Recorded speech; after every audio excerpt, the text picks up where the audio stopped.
This is the next video.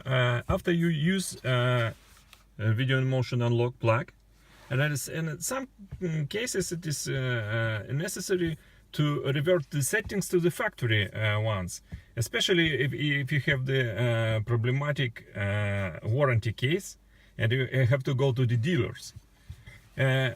Just plug this one more time and observe the screen messages. So I'll try to do it now. So plugged, see now, again this one, and you see you have factory.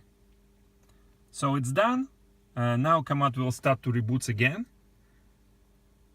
and now it is exactly factory settings. The settings that car comes from a factory. So just do not forget to remove it, because you have to just use it once and then keep it somewhere like here. So and now your command is factory settings again. So this is very important, because some people think that it's very critical settings for to have your warranty safe. Okay.